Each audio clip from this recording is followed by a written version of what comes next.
name is Jenny, and I'm a wife and mom raising 2 kids. But I used to live a more glamorous life as a TV reporter.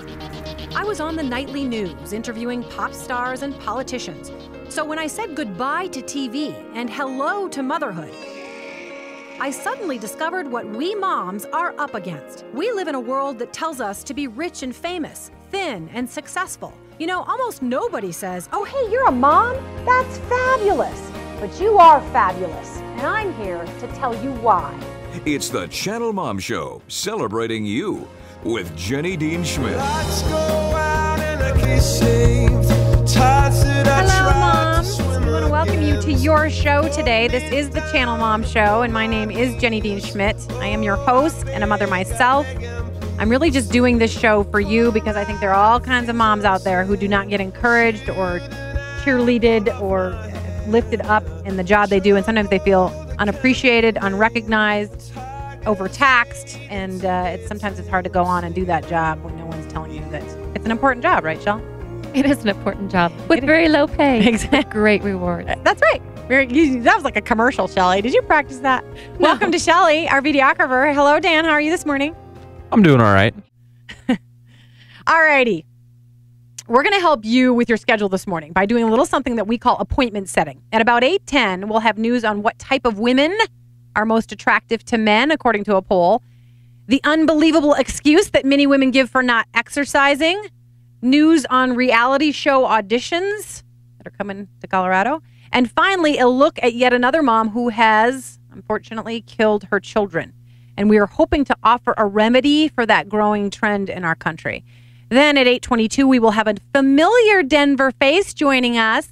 You have probably seen her on TV, but you may not have heard her unique story about how she became a mom. And she also gives us a personal story about her journey through forgiveness, which should be interesting. I'm not going to tell you who because I want you to stay tuned for her. Then at 8:42, we've got something that you're going to want to tune in for. It's now one of the fastest growing crimes in the world, and it involves children. I don't think people know this. Hundreds of thousands of kids in America are affected by it. So if you are a mother, you're going to want to stay tuned to hear an expert talk about this issue. This is big, and it affects you even if you don't think it does. You know, it's one of those. Okay, and now for my commentary. You ready, Shell? Bring it on. Oh, by the way, a shout out to the mops at Centennial Covenant Church. I gave a speech there yesterday. They're wonderful ladies. Just doing that thing called mother.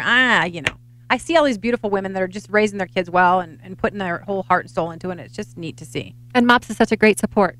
Yeah, it is. It's awesome. All righty.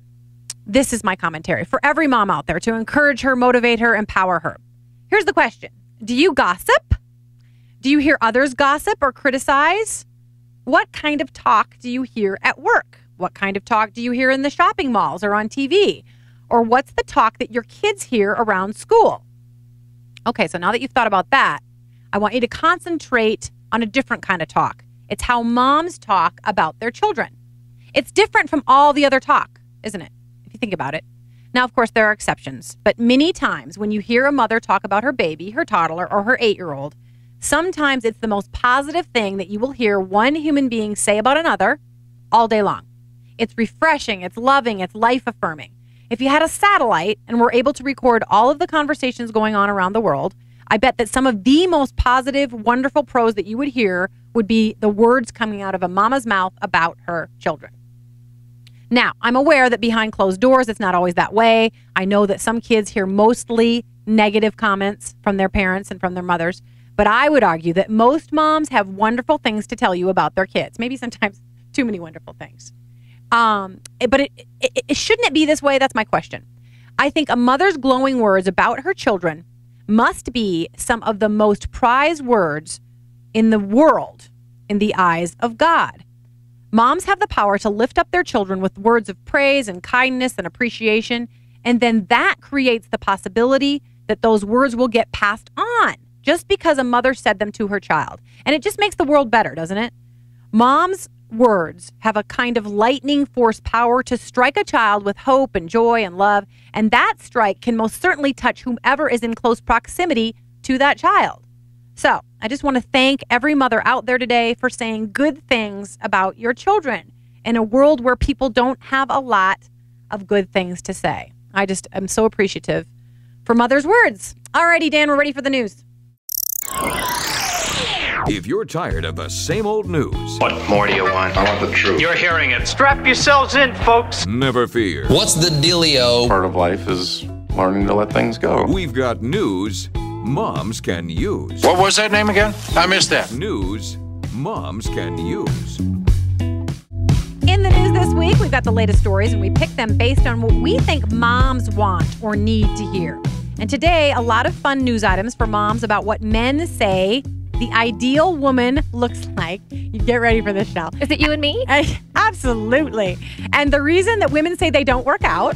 Also, a casting call is coming to Colorado, plus important new advice for pregnant women. And finally, why are mothers doing away with their children? And I mean in the worst ways. Alrighty, here we go. Supposedly, 30% of women do not work out because this is just such an indictment of women. 30% of women say they don't work out because they don't want to mess up their hair, according to a news story that I heard. And U.S. Surgeon General Dr. Regina Benjamin says, quote, oftentimes you get women saying, I can't exercise today because I don't want to sweat my hair back or get my hair wet. This is officially from the U.S. government, by the way. She claims that when women are looking for reasons not to exercise, sometimes the hair is one of those reasons. How about you? Have you done it?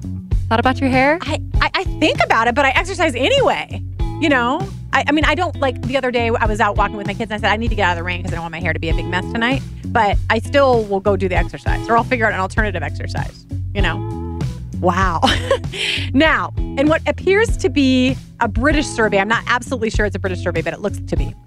Mail Online reports that gentlemen do not prefer blondes. That's good for you and our guest who's already in the studio today. What men really want is, are you ready for this? The survey of 2,000 men found that men prefer a brown-haired, blue-eyed, size 14 woman. I guess a lot of women out there might be saying, well, then forget about the diet, girlfriend. Seriously. I mean, great. I mean, I'm glad that they're not, you got to be super stick thin or whatever. I mean, And so why don't we have those women on all of our media and our magazines? I don't know. I told my husband about that and he said, I don't think that's necessarily true. But, you know, fortunately, he doesn't think that's true because I'm blonde, you know.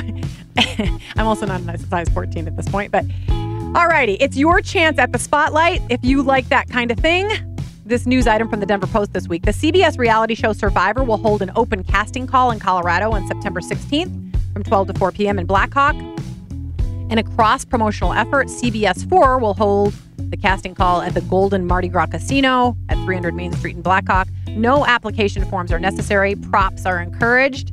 Applicants, by the way, get this, have 1 minute to explain why they should be chosen for Survivor. You better be doing cartwheels and backflips at that point because 1 minute to stand out.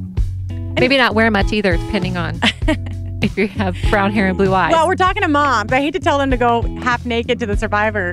Yeah, but you know how people are. Anyway, the Survivor, auditions are coming to town. So if you're interested in that kind of thing. I am interested. You are? Well, I can't leave my family for that long, but yeah, I'm interested. You'd be good at it. You'd be really good at it. You'd be very entertaining. I would watch Shelley if you were on it. And if you have children that are 18 or over, you got to be 18 or over. Just tell them about it. Alrighty, if you are pregnant or know someone who is, there is new advice for pregnant women this morning. If you're getting a C-section, special inflating boots strapped on your legs may lower the risk of a blood clot. Hospitals already use these compression devices for other major operations, such as hip replacements, and a growing number have begun offering them for at least some of their cesarean deliveries, too. C-sections account, by the way, for nearly a third of all U.S. births now. I think that's people just trying to speed up the process. Yeah, maybe. You're at 40 weeks. Let's go. Get that baby out. Yeah. I didn't have a C-section. No, I didn't. I just did it the old-fashioned, natural way. Okay.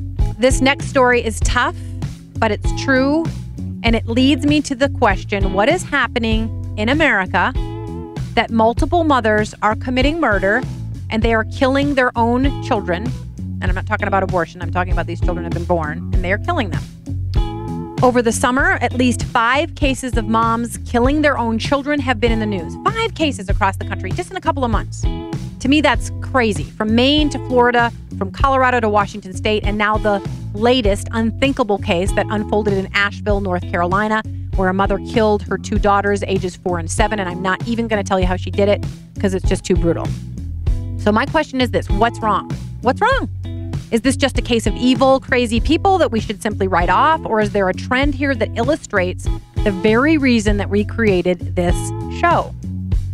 Are moms belittled, unappreciated, and depressed? Is their job so ignored and undervalued that moms like these fall through the cracks into a place where nobody is reminding them of their worth? I am not, repeat, not excusing the horrible crimes that these moms have committed against their own precious children. I'm not excusing that. But I am asking, is there something wrong in our society that we should be addressing?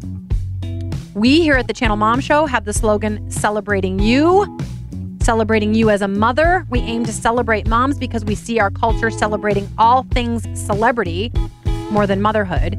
Our society lifts up fame and fortune more than the very humble task of raising a child. It's just the case. And I sometimes wonder what's happening to mothers in the fabric of our society when they're sort of being pushed underneath the covers, so to speak. Or they're trying to reach that unattainable status. That's right. Level. That's right. So we exist to remind moms that their job is highly valued, even treasured, and it is a gift of God. We are hoping to provide support to moms like the ones we mentioned in this news story. Support, by the way, that is just a phone call away now. We are just about to launch a new feature here at Channel Mom called Mom on Call in mid-September. Mom on Call will be a support line that moms can call when they need somebody to talk to, and we are making it available for teens to call as well, because we know teens are in trouble out there too. Our volunteers at Mom on Call are not counselors or psychologists. We don't say that. They are just other moms willing to listen and refer struggling moms to organizations and nonprofits and faith-based institutions that can help mothers and put an end to this terrible trend of moms murdering their own children. It's just devastating. You know? I know. This is good, though. It is good. And it doesn't have to be tragedy, too, to call your mom on call. No, it does not have to be tragedy. You were thinking about calling, just find out if your daughter should go on a date. My vote is no. I know, but I could call a mom on call and feel it out. Yeah, you could. And I think there are teenagers that don't have a mom around that could really use something like this. And the women that are going to volunteer, they just have such big hearts and they're just willing to listen. And I really think moms like these I just gave in the news story could have used somebody like that. Okay, you are listening to the Channel Mom Show, where we are celebrating you, Mom, on Mile High Sports Radio, AM 1510, FM 93.7. I am your host, Jenny Dean Schmidt. You can also watch us all during the week on channelmom.com, where we put the videotape version of the show, or on facebook.com/channelmom. Come chat with us. Up next, a woman who has some stories. For years, she was a very recognizable face in Denver, still is, as well as some other big cities around the country. But in the midst of being a famous television personality, she came upon a young boy who changed her life. Up next, you're going to learn who this is. It's a great story of a mom who you have probably seen on your TV screen.